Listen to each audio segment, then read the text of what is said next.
The NFL's running back landscape has changed rather dramatically, you could argue, during free agency and this offseason as a whole. So what better time to get together and figure out where we'll be ranking each individual running back ahead of the 2025 season. It's the Fantasy Life Show with your boy Ian Hartitz and yes, the great, the one, the only Dwain, the Rock McFarland. Dwain, happy running back day. Happy running back day, Hartitz. Like it's always a great day to be great when I'm hanging out with you. But when we get to talk running backs, especially, with this draft class we got coming up. Yeah, a lot of fun stuff to get into.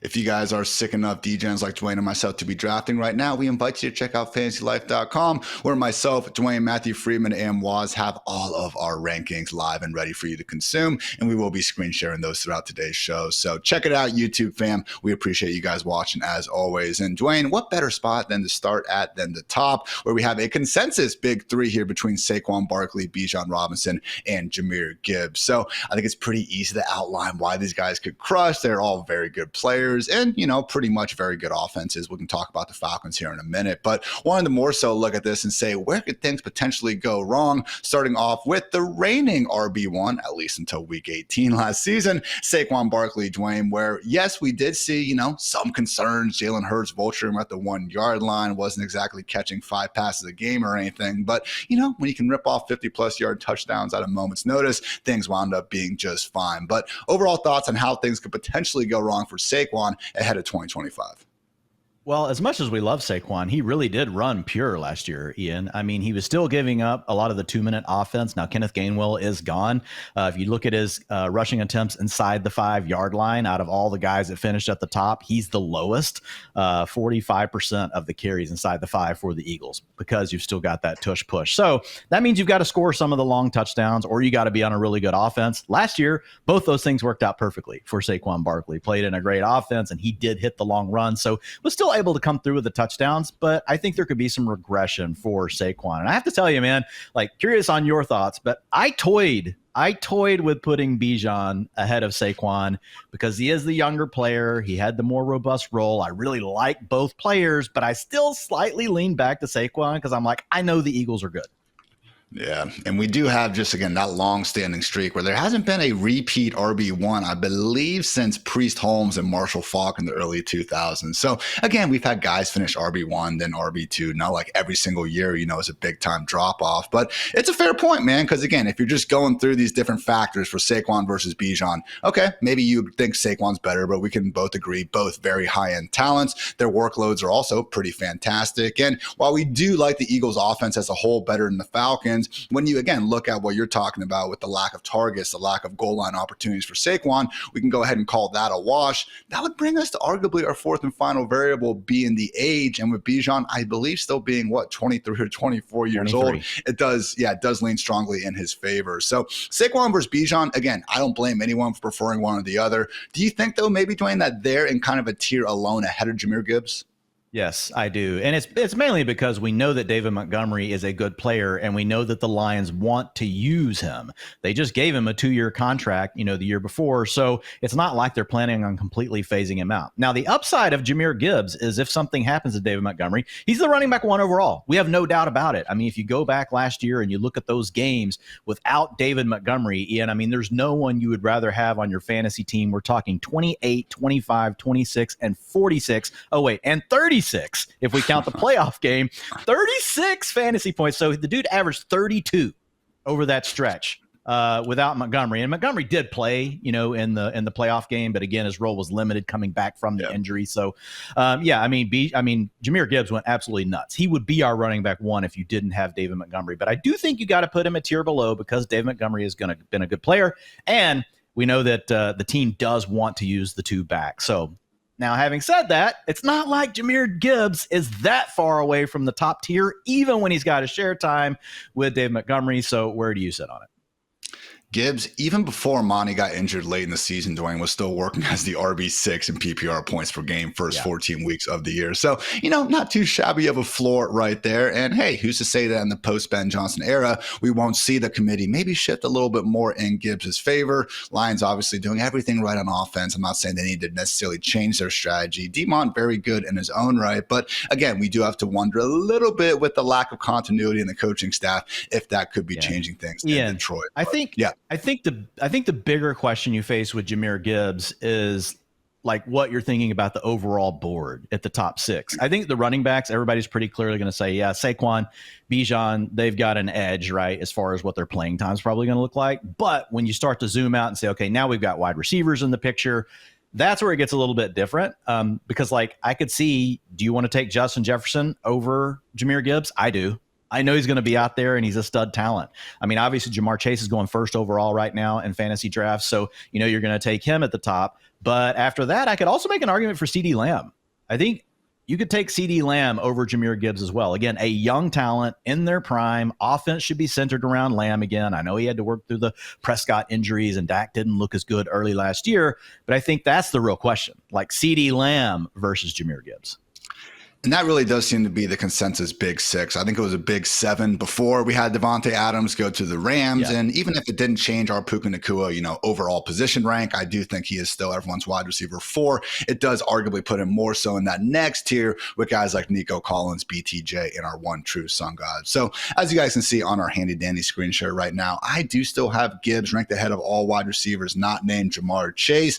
But it depends, again, what we're going to necessarily see in Minnesota because, yes, talent, Justin Jefferson, he's up there. I fully get it, but we do have to wonder at least a little bit, Thor, you can put your earmuffs on right now. Is JJ McCarthy going to be good enough and trusted enough in his first year starting to, again, enable Jettas? I'm not debating that Jefferson is not going to have, a great year or anything like that, but when we're using a legit top 6 pick here in the upper end of the first round, Dwain, again, I don't know a scenario where Gibbs busts in a meaningful way. I'm not saying Jefferson's going to be a big-time bust, but if Jettas had 1,100 yards and 8 touchdowns, that's a problem. When you pick them top 6 overall, I think Gibbs' floor is much higher. Yeah, I mean, I don't know. I think I like Justin Jefferson's floor more. We just saw him live through the Sam Darnold experience. Now, to your point, Darnold play well. We don't know that we're going to get that out of J.J. McCarthy. But it's just tough for me at this point, knowing that Justin Jefferson's going to be on the field all the time. He's going to get his targets. I think there's some risk with both, though. I mean, you could see David Montgomery get 50% of the rushing attempts. And as much as we like Jahmyr Gibbs, even in those games where he had David Montgomery, it's not the same ceiling that you potentially get with Justin Jefferson in a full-time role. And then I think the same thing about CeeDee Lamb. Last year, I mean, I think you and I were in agreement that, like, if you weren't taking CMC, CeeDee Lamb was the top pick on the board as far as just having all the things work out from it looked safe, right? You got a young player in their prime. You got an offense built around CeeDee Lamb. What's really changed? I mean, other than we had a Dak Prescott injury last year. So again, I'm with you. I'm not faulting anyone for wanting to take Gibbs over Lamb. I'm the only one. I've got Lamb one spot ahead of Gibbs in the ranks. You guys all have Jahmyr Gibbs over CeeDee Lamb. I just know that Lamb's going to be on the field 90% of the pass plays. Jahmyr Gibbs not only play 50% of the snaps this year. So that's a tiebreaker for me.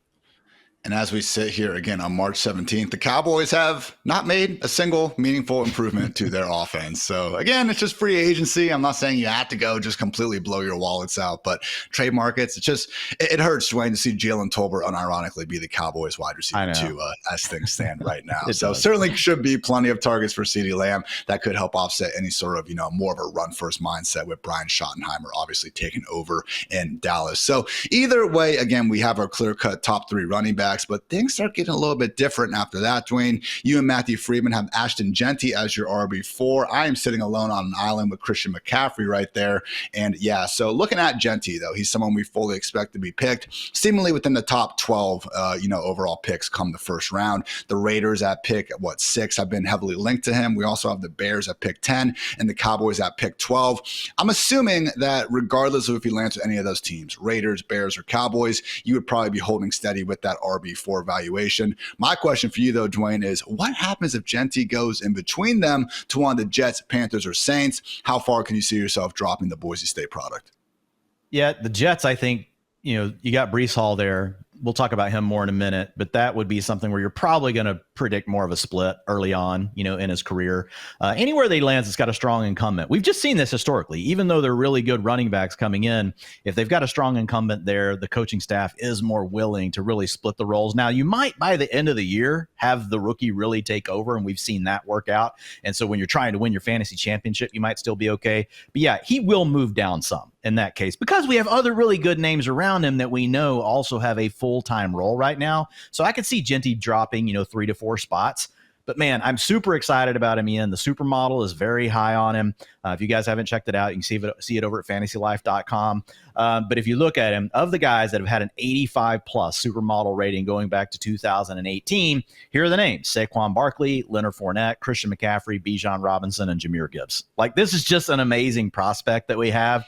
And like, he grades out ahead of where Jonathan Taylor was. So I want to be bullish on him. If he lands in one of the spots that you mentioned that were the good landing spots, like, I mean, I'm going to feel fine about keeping him running back 4. One of the other spots, I might move him a couple of spots down, maybe 3 or 4 spots down, depending on the spot. But man, absolutely love Jeanty, and he just grades out as a guy that can play all the downs, gives you explosive plays, catches the ball in the backfield. Like, there isn't anything wrong with Ashton Jeanty's game. That's the thing. There's not a hole in it. If you wanted to nitpick, the only thing you can say is that he didn't play a really strong schedule, right? And so I'm accounting for that in the model. It knows that he played a lesser schedule, so it adjusts all of his production for that. So I'm not as worried about it, but that would be the one thing if you were nitpicking.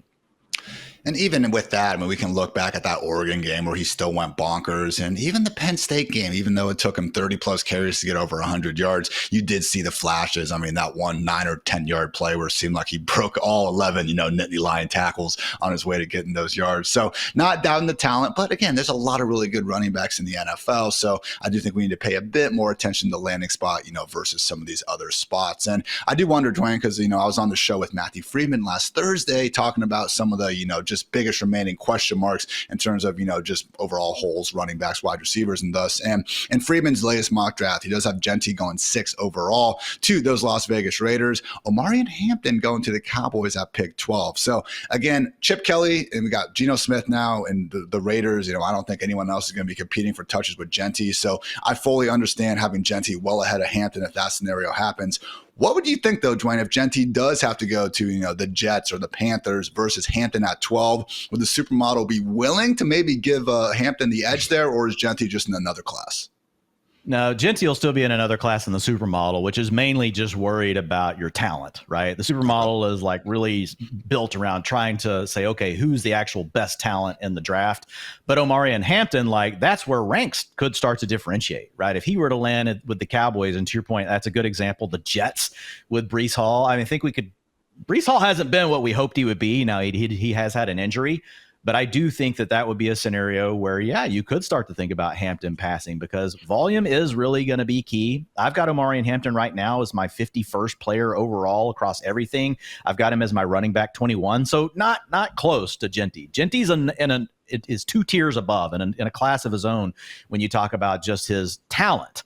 But if you get a pure landing spot like that for Omarion Hampton, they would get a lot tighter. My gut says I would still have Jeanty above Ian, but I mean, I don't know. Once I do the projections, which I do in April, I know Omarion Hampton is going to project for more than Jeanty if he lands with the Jets. And speaking of those projections, again, I do not have Jeanty RB4 because I have Christian McCaffrey RB4. You have him RB7, I believe, alongside Matthew Freeman. Waz actually has him down there all the way at RB9. Is this just a play saying that, hey, this guy's going to be 29 years old in June? He's obviously coming off a year in which he only managed to play 4 games, battling one injury after another. Because I do get worried, Dwain, when we have someone who, again, seemingly will be healthy entering the season. God forbid, knock on wood, please, injury gods, do this for us. I mean, if we're just assuming that he's going to be older and that he's going to get injured at some point, that's all fine and dandy until week 1 comes along. And then we're like, oh yeah, that guy we ranked as the RB8, he's actually now RB1 in our rankings. So thoughts on, again, somewhat fading Christian McCaffrey and treating him as probably a 2nd round pick for the first time in his career. Yeah, I mean, I've got him at running back 7. I'm essentially just in line with the market. Like, if you look at average draft position right now in best ball, so I'm not making a stand yet, but this is what I will say. It does scare me. It does scare me because Christian McCaffrey was the number 1 overall pick last year in fantasy football for a reason. He's only 1 year older than that. Nothing has really changed other than the fact that now Elijah Mitchell is gone. Jordan Mason is gone. We've just got Isaac Guerendo behind him. We know that these backs that are really good as pass catchers tend to age better. Not because like it's something physically. It's just the nature of the way fantasy points get scored. Just like we see older tight ends continue to be able to work underneath against linebackers and safeties. These running backs that are really good at this. Alvin Kamara, who we'll talk about here in a minute, is another great example. Maybe not as good as he was as a runner, but we've seen that in the pass game can still be very involved. And man, that can lead to massive amounts of fantasy points, especially in PPR, half PPR settings. So I do want to say this. I'm just kind of staying in line with McCaffrey on the market right now. But would it surprise me at all if he's the running back 1 overall this year? No. It won't. I mean, we're just coming off of a season where we've seen these older players that stayed healthy did great. So, I mean, I think to sit here and say it is the age, it is the injuries, but you could also argue that that's just recency bias, that you're just stuck on the fact that McCaffrey missed most of last year and you have a sour taste in your mouth. So I would be interesting. It's interesting, right? Because you've got him 4. So you've got him over Achane. I've got him below Achane, right? I've got Derrick Henry because I know he's been healthy, just slightly ahead of McCaffrey, right? But they're both older players. So, I mean, I could also get that one. And then the other guy you already named, you've got him below Jeanty. I've got Jeanty above. So I will say this. I think you could easily make an argument that Christian McCaffrey belongs above the players I just listed. You could make an argument for it. So CMC versus Achane is an interesting one. I understand the age is firmly in Achane's wheelhouse, but if we had to sit here and again just be projecting the guys, I'm assuming that CMC would actually have more, carries, obviously, and then potentially targets as well. As much as Achane is, a plus receiver, and honestly, maybe he is in the McCaffrey tier of things. Some of the work he did down the stretch in 2024, actively lining up out wide. He was catching post patterns over the middle, 10 yards downfield. Like you don't see that from running backs. I talked about Jahmyr Smith too. Yeah, he's not the route runner McCaffrey is, like when you just watch them play, but the design things that they do for him, like he's as involved, like from a standpoint of like the amount of targets, right, that he's going to get. And ultimately that's what it comes down to.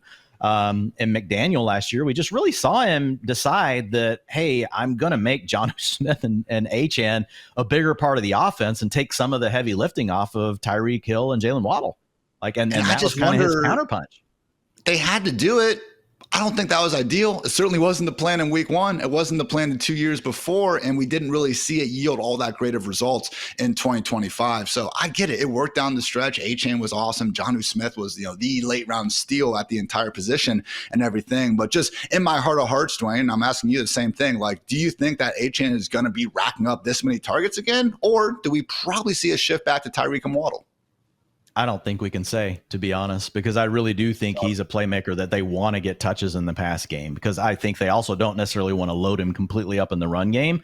I think he's one of these guys that it's less about like the percentages we see in utilization, and they know they want to get him between like 15 and 20 touches across his receptions and across his carries. So in PPR leagues, obviously, we'd rather them be, receptions than rushing attempts because we get a free point for each catch. But honestly, like, it does just come down to the age to me. I'm leaning to the younger player, and I'm giving Achane the slight nod over CMC.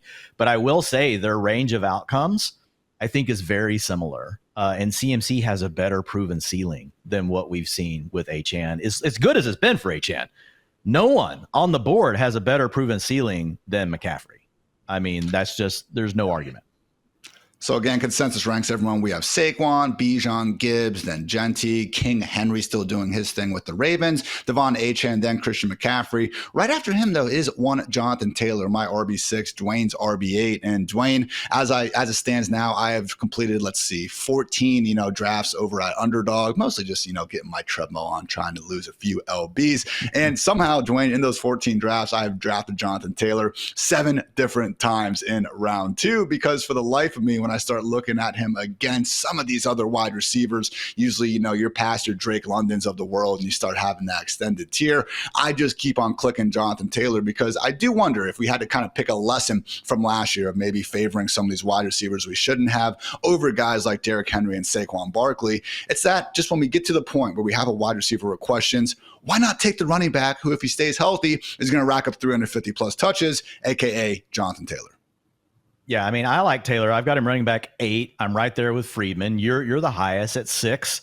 And I could look, when I look at where I've got him, you've obviously got him below CMC. We just talked about that. I'm trying to see. So you've got Jonathan Taylor. Who do you have him behind? You've got him behind Achane. You've got him ahead of Achane. Sorry, not behind. Yeah. So you're taking him over Achane. I've got Achane over him. But JT's right there in like that tier that I just talked about. And I do think the lesson is correct. I do worry a little bit, like, about what's the actual ceiling of the Colts offense. Okay, great. Anthony Richardson doesn't work out. We get Daniel Jones. Awesome. Like, what's the upside for scoring touchdowns here? I feel better about Miami. I feel better about the 49ers. I feel better about the Ravens. I think where you could start to make an argument would be Ashton Jeanty. We don't know for sure where he's going to land. Like, he could land on a team that we basically feel like is the equivalent to Jonathan Taylor, but Jeanty is a much better look, I love Jonathan Taylor, and this is how good Jeanty is. He's a better prospect than even Jonathan Taylor. So I still feel comfortable with Jeanty slightly ahead of Taylor as well. I mean, again, landing spot could change things. So I feel good about where I have JT, but at the same time, like, I think what you're saying, is definitely holds true. I just like a couple of the other guys' offense is better than his. If you are going to lean into a running back, again, getting that workload, but maybe not in the most ideal offense, you do need to have JT's just complete breakaway, one-hitter, quitter, home run ability. And unfortunately, we didn't really get to see that a ton last year until the stretch run. But I don't think it's a coincidence that probably that early season high ankle sprain had an impact on him, just like it did with Saquon back in 2023. So again, a lot of different things coming together there. And I'm fine with Jonathan Taylor, being ranked between that RB6, RB8. I'm not going to bicker too much with him versus Achane and everything. But again, for me, more so it's looking at JT versus some of those wide receivers you're going to see in round 2 when I start getting really excited about them. Because again, there's guys like Drake London. We can look at Malik Neighbors, Brian Thomas Jr. I'm not going to argue with that. But man, once you get to the A.J. Browns of the world, Jackson Smith and Najigba, like, to me, Dwayne, like, JSN versus Jonathan Taylor shouldn't be a conversation, but right now it is. Yeah, I'm with you on that. I think it is more, it's kind of back to the conversation that we were just having earlier around where does Jahmyr Gibbs fit? It's probably less about comparing him to Saquon and Bijan and more about, okay, what are the wide receivers that are in that range? And I do agree with you on Jonathan Taylor. Once you get to that second round, and that is the lesson learned from last year versus some of these other wide receivers that we really like, but you can start poking holes. Like, there's questions. Drake London, like, we don't know about Michael Penix. Like, we hope that works out, but Michael Penix could be an absolute bust. And so Drake London, also as good as he was last year over his first 3 years, it's not like he's been a stud out of the gate every year, right? We've seen, him get better each season. We really like him. But if JT gets his touches, like, yeah, I feel where you're coming from on that. And I think there are several wide receivers in that range. Let's move on and talk about a running back that maybe doesn't have the same sort of sky-high volume projection as Jonathan Taylor, but then again, wouldn't exactly put it past him. That, of course, is rising second-year talent Bucky Irving. Did a lot of great things with the Buccaneers. If you want to start diving into some advanced stats, you're going to see his name near the top of the leaderboard with pretty much everything you want to look at. That said, Dwayne, we really didn't see him completely displace Rachaad White until the last, literal 2 weeks or so of the season. White had that back-breaking fourth-quarter fumble against the Cowboys. Really never got another chance to suit up. And look, I don't think White's going to come back and be vying for the starting job. That is Bucky's. But one of the interesting things that Matthew Berry pointed out, and his most interesting things that he learned at the NFL Combine, was how high the Tampa Bay coaches were with Sean Tucker, maybe even relative to Rachaad White. So with Bucky, it's not too different from the Achane conversation we were having at this point last year, which makes me not want to be too low on the guy. But how confident are you, Dwayne, in Bucky actually having the sort of RB1 level workload that we know his talents can get? Because, again, you're asking a lot for this guy to, again, average 5.5 yards per carry. And guys like Sean Tucker and Rachaad White may be going to be a bit more involved, at least in the earlier mid-months of the season. Yeah, the research that I've done says when you get a player like Bucky Irving, you just forget about the workload and you draft them. Okay. Alvin Kamara, rookie season, just busted loose, went bananas. And then the next year is like, oh, well, what if they're going to, keep splitting time? No, like these guys have a way of just getting more and more touches. It just gets to a point, even though they may not, Kamara's not the great example here, but Achane is, of a smaller back. And it's like, okay, can they handle the workload? Like, if they keep doing it, the coaches just get to a point where they can't take them off the field. Now, here's the beauty of Bucky Irving is that even if he isn't in a full-time role and they have to limit him to some extent, Ian, he's already proven, similar to what you talked about with Jahmyr Gibbs, he's already shown that he can score the fantasy points. So if his role does expand more than we anticipate, then you actually end up with somebody that probably should have been taken in round 1 of fantasy drafts. So I'm absolutely down for the Bucky Irving, experience this year. I'm not as high as Waz is. I mean, Waz has him 4th overall, which I think you can make an argument for. Look, I love Bucky Irving.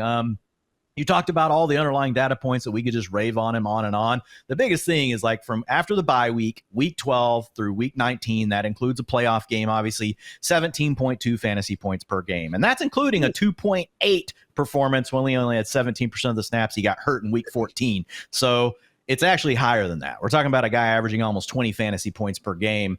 And it's one of those situations. It's just like Achane last year. It became kind of a polarizing player. Right? People were like, oh, he can't handle the workload, or he can. Forget all that.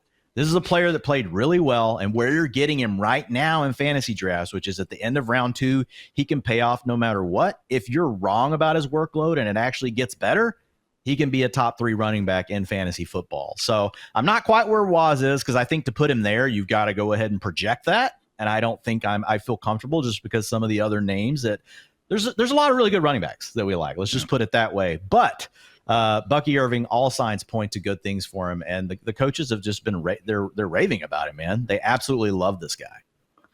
And it really is where he's going around, it kind of forces you to pick between, okay, do I trust a better talent, or do I trust a guy that's going to probably be getting more total touches? Because again, in this range, we have Josh Jacobs, Kyron Williams, Joe Mixon, and Bucky Irving. I would say maybe with a little bit of exception being the Houston Texans, we expect all 4 of those offenses to be quite good, arguable top 10 groups, especially the Packers and even the Buccaneers. But with Bucky, again, I do think we could agree a bit more potential for competition. That said, who's going to be the more efficient running back out of that group? Also probably going to be sticking up for Bucky. So in the same tier for me, I'm just a little bit lower at RB12, but I could be convinced to get up to you around RB10, RB4 that was. And obviously I know Charge has been huge on Bucky Irving as well. Maybe a bit too steep for my liking, but then again, Dwain, if he does pull that off and just handles the big workload, I wouldn't exactly be sitting here shocked. So one question. Waz put him above Achane.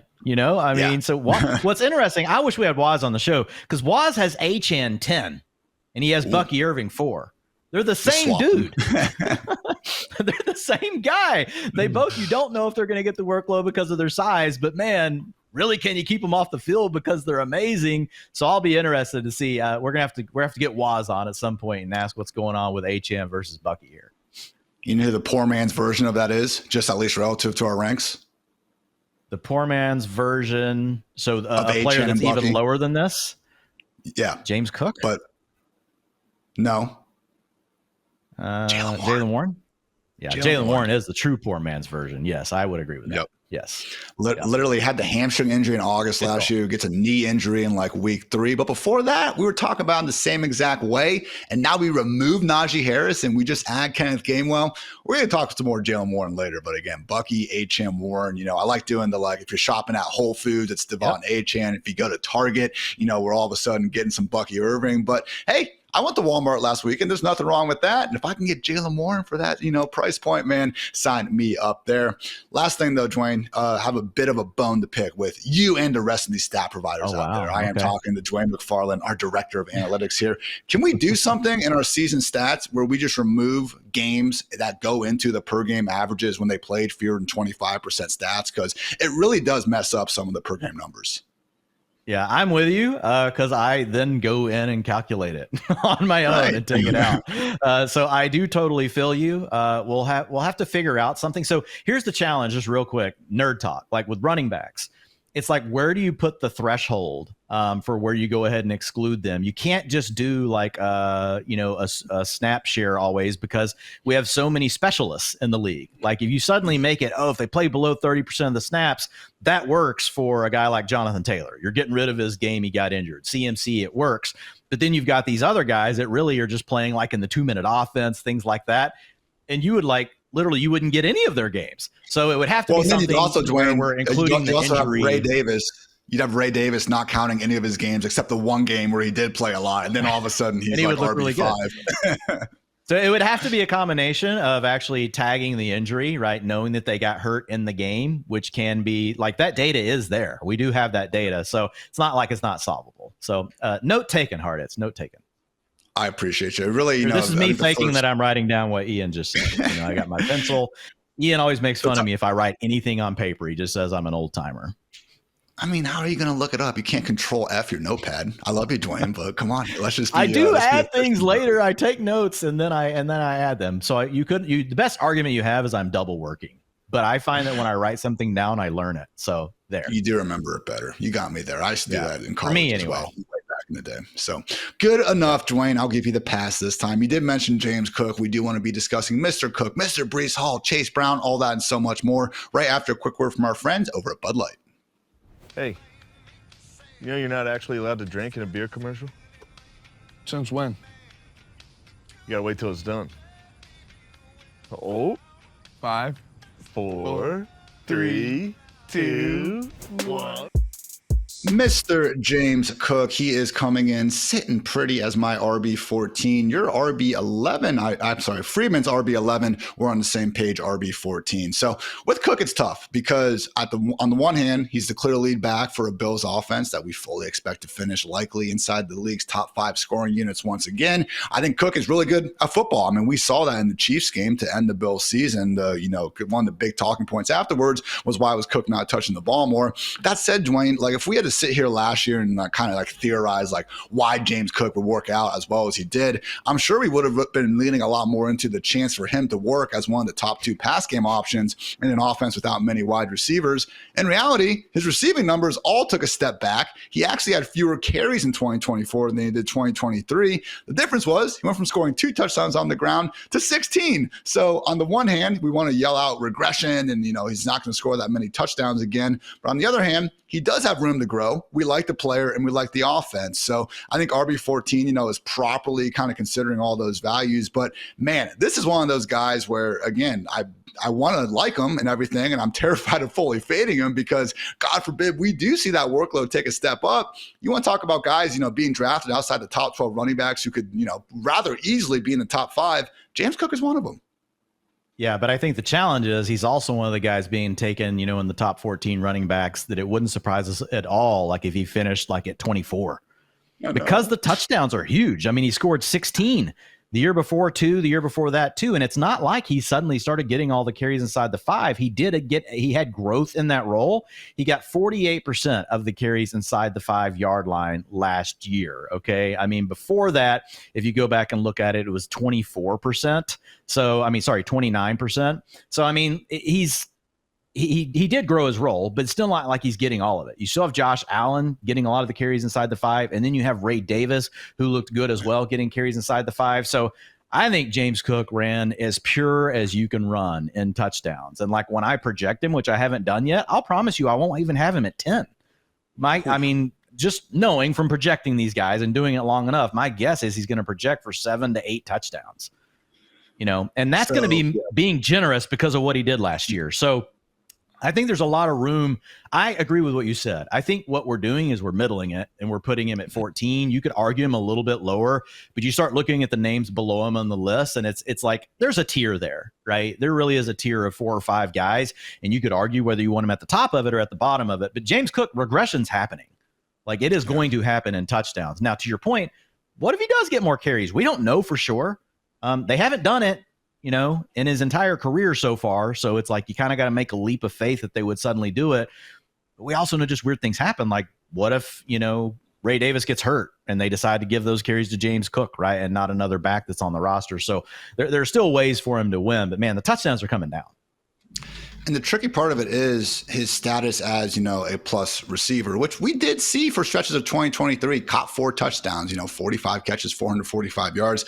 Actually one of the few running backs with an average target depth in the positives, which means he's catching some of those wheel routes, the Texas routes, as Dwain and I love to harp on about. But on the other side of things, Dwain, he dropped, like I made the video, he dropped 4 touchdowns that year. And maybe it's not a coincidence that his receiving work went down. We did also have Ty Johnson lead the NFL in yards per touch and catch 18 passes in his own right. So when we do have a situation where Ray Davis potentially working his way in on some early downs with some goal line work, and then also Ty Johnson taking away some of the 2-minute stuff, it does make it tough for James Cook. But you mentioned just how pure he ran overall. I mean, I tried to quantify it. Here it is. 7.5% touchdown rate on his touches last year. Easily number 1 among 51 qualified running backs, the 7th highest mark, Dwain, of any running back with 200 plus touches in a season since 2000. So again, 2 years before, I think he got to 1% on that number. He was at like I don't think 2.3%. It was 2%. Okay, yeah. So it was a massive, including the receiving. Okay, yeah. I was just talking rushing. Yeah. So look, I think it's interesting because the names around him, right? I mean, you've got James Cook right there with Joe Mixon, Breece Hall, Chase Brown, Kenneth Walker, Chuba Hubbard. That's kind of the tier. You even got Alvin Kamara, depending on how you feel about him. Like that's the group of backs that he's around. And I'll be honest, like I have a hard time pounding, the table saying James Cook is going to outscore all those guys. I have him ahead of a lot of those guys right now. But if you really Girl Scout sauntering to the door, we're going old school here, got the switchblade, and they're like, you have to choose. I don't know that I'm taking James Cook out of all those, but they all have questions. That's the point. Every one of those backs we just talked about has their own question. James Cook, it's all about the regression. And here's the other thing. The Buffalo Bills, their new philosophy, period, across everyone besides their offensive lineman and Josh Allen, is everyone's playing. Yeah. They're rotating all of these players, and it's a wide receiver, it's a tight end. You got a tight end you spent a first-round draft pick on, and you're gonna keep mixing him in with Dawson Knox, who's never done anything, right? You got Ty Johnson, got to get him on the field. I think it's a philosophy. Like Stephon Diggs, literally just broke this team of having any playmaker they just want to depend on. They're like, we're not going through that again. We're going to diversify. So it's also a philosophy thing for the Bills. Stephon Diggs, re-putting some of the Bills pictures back on his Instagram, perhaps a reunion in store. We shall see what happens there. But yes, everyone eats in Buffalo as well. They're explosive, at times pass catching running back in James Cook. So from that standpoint, I don't want to overthink it, but yeah, it is. I'm with you. It's tough for me to look at him in that tier and say, oh yeah, James Cook every time, because right behind him, Dwayne, we do have Breece Hall, who this time last year was a lot of people's RB2 overall behind only Christian McCaffrey. Certainly didn't wind up, fulfilling those expectations, worked as just the RB17 in PPR points per game. So that's where I actually have him right now. You're a little bit higher on him, have him as your RB13. On the one hand, hey, you still look at the other players in New York, Isaiah Davis and Braylon Allen. I don't necessarily see either guy, displacing Breece Hall or even turning it into an evenly split committee. On the other hand, we do have Justin Fields coming into town, which I don't think is necessarily going to skyrocket the scoring opportunities. And as we've seen over the years, mobile quarterback's not always the best thing for the running back. So thoughts on Breece Hall heading into 2025? My big challenge with Breece, and I still like him, he's only going to be 24 years old. Nerd Talk 24.3 to be exact when the season starts. So he's young, he can still do things, but he has been in a downward trend, Ian. And we know these things don't always hold. But if we just look at, a big part of Breece's game has really been his involvement, in the passing game. If you look at his yards per route run, have gone from 2 to 1.76 to 1.26. Targets per route run, 0.28, 0.27, 0.20. Okay, let's look at the rushing stuff. Went from yards after contact, 4.1 to 3.4 to 3.0. Missed tackles forced per attempt, 20, 21, 17%. So, it's just a lot of things with Breece have just moved downward, even though he's still a young back. And then you have the fact that Braylon Allen, early in the season, looked really good. And then they also decided later in the year that they wanted to get Isaiah Davis involved. Now, will that hold true? We've got a whole new coaching staff here, right? The days of rotating could be completely gone, or they could decide they want to give Braylon Allen even more touches. This is one we're going to have to really pay attention to through the preseason. I still see Breece Hall as the best back for the Jets. But we also have the introduction of Justin Fields, man. So it's this offense could be terrible. This offense could absolutely be one of the worst in the league. There's room for that to happen. And then Justin Fields could steal touchdowns. I just feel like there's a lot of risk with Breece. As much as I still like him, there's just a lot of red flags, in my opinion. I do think Fields will help give Breece, some of the just biggest lanes up the middle that he's seen, throughout his career. I mean, this offensive line is ranked 30th, 23rd, and 26th, and yards before contact per carry over these past 3 years. I think the other big question we got to ask is, unfortunately, probably not going to be too many, opportunities inside the 5-yard line to go around or anything. But where do you think Fields is going to fall on the, okay, over here we have Josh Allen and Jalen Hurts, where they are actively eating into all those touches inside the 5-yard line. But we also have guys like Lamar Jackson and Kyler Murray, who, yes, are running a lot, but once they get down inside the 5, usually just turning around and handing it to Derrick Henry and James Conner. So Fields, he's a bigger guy than Kyler, obviously. He's even a bit more built than Lamar these days, I would say. So it's almost like he is in the middle, Dwayne. But that's going to be another thing where we're just trying to project out how many carries is Breece going to get. It's close, man. Yeah, I don't think that you're going to have Justin Fields still from a percentage standpoint, what you get with Jalen Hurts and Josh Allen. Like, I think it's going to be lower than that, but I think you said it well. Like, he's going to be above Kyler Murray. Maybe he'll be in that Jaden Daniels range, right? And you can get in certain games where you got to have it, and you may be more willing to use your quarterback. So any week you could see a spike in those sort of things. But overall, for the course of the season, I would anticipate him being somewhere between what we see with Josh Allen and Jalen Hurts, but before you get down to like the Kyler Murray tier. So I think he's going to steal a few, but I don't think it's going to be an automatic that when you get inside the 5, they're going to go to Justin Fields.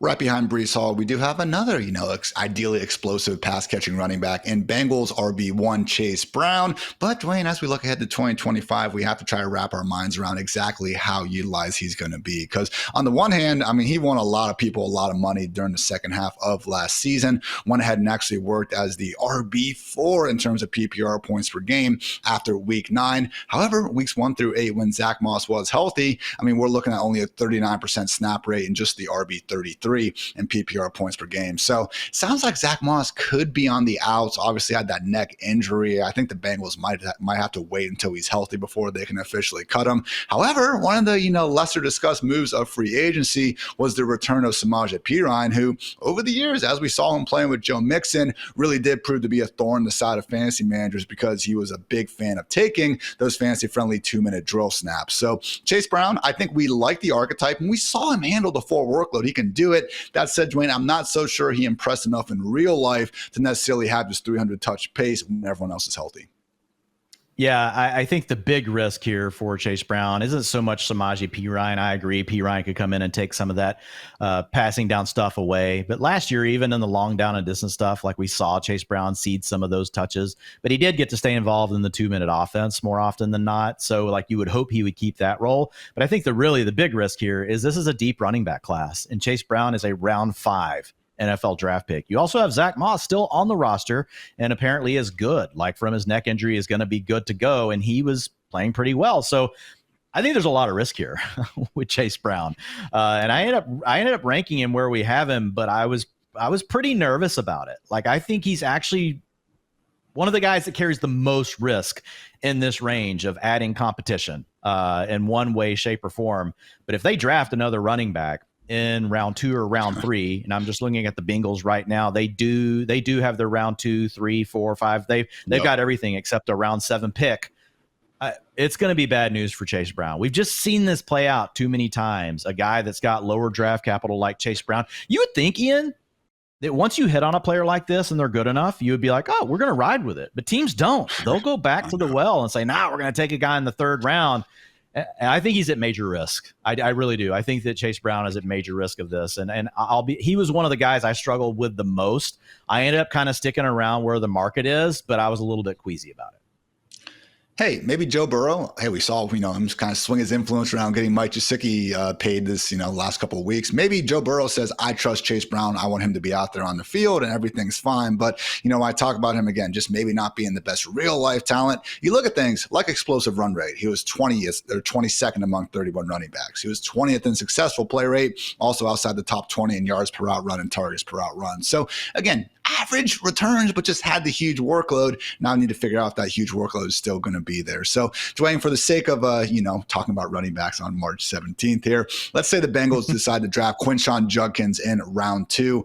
How far would Chase Brown fall in the ranks? I mean, then all of a sudden it's like, what's the difference between him and Tony Pollard? Far. I would immediately project a split backfield with maybe Quinshon as the favorite to lead on early downs. And then you're in trouble because Chase Brown wasn't necessarily great on pass downs last year. He wasn't bad, but he could be splitting that role with Samaje Perine. If they draft Quinshon Judkins, Chase Brown, he'll easily fall out of my top 24. Like, honestly, he might be a borderline running back 3 if they draft Quinshon Judkins. But I really like Judkins. Again, this is a deep running back class. It doesn't have like 5 elite guys, but it's got an elite guy in Jeanty, and then it's got a bunch of good prospects. It's got like 7 good prospects behind Jeanty, and these guys are all good enough to push multiple incumbents that we have sitting on rosters today that are starters penciled in, and Chase Brown's definitely one of those. And Chase Brown is in pencil. He's not in – I wouldn't mark him down in pen. He's in pencil. I'm with you, man. I'm too high. I'm moving him down. I'm moving him down. He belongs below Kenneth Walker before the draft. He belongs below Kenneth Walker. He belongs below. I think Chuba Hubbard is at less risk because he just got paid than Chase Brown. And Chase Brown, I could see a back taking away his job. Like if Chuba Hubbard, if they draft someone, I can still see Chuba being the lead. He just loses some of his work because they paid him. Alvin Kamara, like James Conner, like David Montgomery, like James Conner and David Montgomery, they're locked into their roles. As much people want to hate on Kamara, we'll get to him in a minute. Like I think we can make an argument that right now, Chase Brown might be the most overranked running back that we have. Like he should probably be closer to like Najee and Aaron Jones. I'm with you. I think I even have him too high, but I do have a KW3 and Chuba ranked ahead of him for the time being. So I will take that. We're both at 16. But yeah. So yeah, I do have Kenneth Walker above, but I got Chuba 1 spot below, Kamara 2 spots below. So yeah, I think Chase Brown has massive risk. Let's talk about Kenneth Walker because last year I know he was one of your guys, and early on in the season, I mean, I remember sitting here around week 4, week 5, and like we were wondering if he could actually be the overall RB1 the rest of the way because he was getting, his usual heavy workload on the ground, but also showing off a new sense of catching a bunch of passes. So yes, we do have a new offense to worry about. We also don't have Geno Smith anymore in Seattle, and unfortunately, that freaking Seahawks offensive line once again doesn't exactly project to be this game-changing unit by any stretch. But hey, Walker last season was the RB11 in PPR points per game before he had his unfortunate calf and ankle injuries that ended things late. So, Dwain, do you see yourself once again going hard in the paint with Kenneth Walker? Yeah, I do want Kenneth Walker, young player, does a lot of things we like. I know some of his efficiency numbers came down last year, but still overall were good. Over the first 4 weeks before the injury happened, he had the number 7 utilization score, 8.5. For those of you who don't know what the utilization score is, you can check it out over at fantasylife.com. I have an intro, article around it. It tells you how it all gets calculated. But essentially, it's looking at the role that the player has. It's the depth of the role, but also the breadth. Like, are they getting to play on passing downs? Or are they getting the carries inside the 5-yard line? The higher the score, the better you are as a player, but also how robust your role is. And he was number 7. Like 8.5 is the 7th best score. It's behind Aaron Jones, Breece Hall, Saquon Barkley, Kyron Williams, and Alvin Kamara over those first 4 weeks. So playing in the 2-minute offense, 60%, right, of the 2-minute offense inside the 5, he had 100% of the Seahawks carries. So he was a guy. Those are very high leverage situations. Yeah. So you have a talented player playing in high leverage situations. That's really good for Kenneth Walker, especially a guy that coming out of college wasn't known for his passing down chops, was getting to play more. Now, having said that, you could maybe throw it all in the trash because we have a new offensive coordinator. With Kubiak coming to town, we don't know for sure how they're going to use them. So I think right now, Kenneth Walker is mostly a talent bet, and he is a bet that you did at least see him play those roles last year when he was healthy. So he has film. He has film on it. That leaves it up to the coaching staff to come in behind. Now, you do have Mike McDonald back, and he is the guy that said, we want to ride Kenneth Walker last preseason. So we'll see, like how much of that is his call versus Kubiak's. But overall, I'll just say, yes, I want to be in on Kenneth Walker, but we're going to have to really be listening to what's going on in preseason with him because Zach Charbonnet was also pretty good when he was given his chances. Yeah. I think you'd also, pretty easily argue that Charbonnet was a better RB2 than anything Kubiak was dealing with, during his time in New Orleans, at least last season. On the other side of things, though, that Saints offense sucked last year. And a lot of it was injuries. I know they looked really good in the first 2 weeks, but it was a bad offense. And we did have Alvin Kamara there really being the only guy that could consistently involve him. He finished as the RB5 in PPR points per game. So, again, don't want to discount Walker's opportunities here because he is someone where you said it, betting on talent, even if some of those advanced numbers were down. I'm starting to wonder about some of these advanced numbers being down, Dwain, because they were also down for Henry, for Josh Jacobs, for Saquon Barkley going into last season. And we all saw the difference that, again, a better scheme and a better offense could overall make for them. So Kenneth Walker, for me, again, once you're able to get this guy in round 4 and 5, sometimes you just start looking at him next to the wide receivers. I do see myself making that bet more times than not.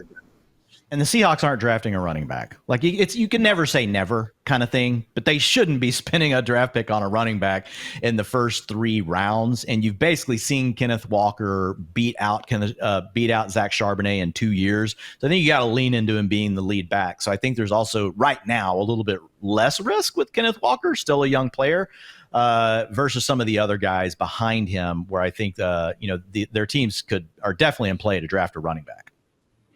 Only a few more minutes here, but we brought up his name a number of times now. Alvin Kamara, coming off back-to-back years as a top 5 running back, Dwain. I mean, he finished as the RB13 in 2022. Maybe we thought that was a sign that the decline was really going to be on the way, but just through a lot more volume than we've seen in the past, he has kept on, keeping on. So Kellen Moore taking over. We don't expect the Saints to be all that great.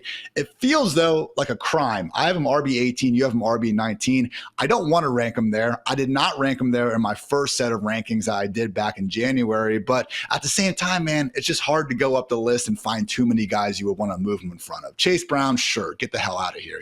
Breece Hall, okay, maybe. But again, man, why is this that Kamara continues finishing as a top 5 running back, but we can't rank him anywhere close to it?